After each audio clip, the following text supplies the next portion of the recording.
Bayangkan itu yang viral sekarang ini, TikToknya Najwa tahun 2050 nggak cerita.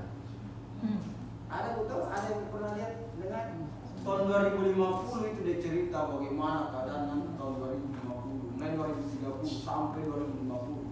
Saya suka kamati waktu itu 2050. Kiai saya itu mengajarkan kepada saya suatu saat saya dalam perjalanan Makassar ke Belomba. Ustadz semua pakai mobil travel yang mewah karena kota DPR yang sewakan. Saya dulu paling belakang, Pak Kiai paling depan. Di tengah antara Pak Kiai dengan saya di belakang, kamu 3/4.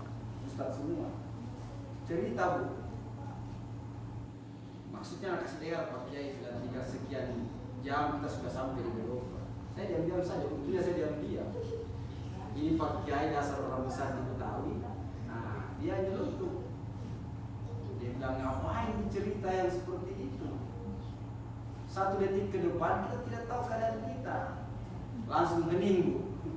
Dalam hatiku, tentunya saya tidak cerita. Jadi prasangka.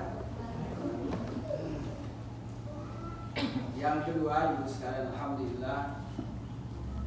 Tadi pagi menjelang siang saya bersama sewa, Parian dan menumpang di mobil bapaknya seperti penjaganya itu pergi beli sound system dengan nilai 5 juta.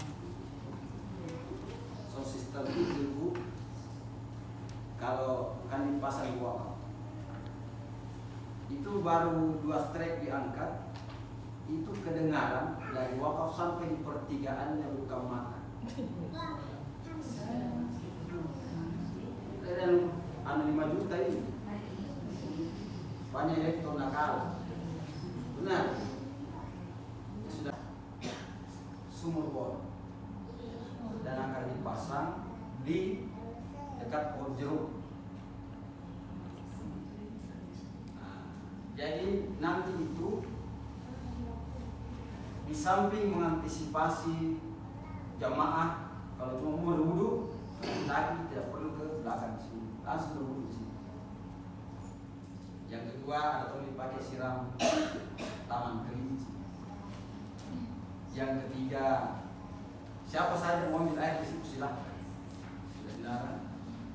Yang keempat, anak-anak muda kita di sini, karena nanti di situ yang sudah dicol itu dipasangi kayak teras-teras. Untuk apa bu? Tempat duduk dan sekaligus cuci motor. Jadi anak muda kita kalau mau dibuang, nah hari Ahad karena ada kegiatan kita itu walaupun sekali dalam 1 bulan, kan banyak naik motor. Ya, mau cuci motor pakai motor di situ, nah cuci motor kan anak muda datang.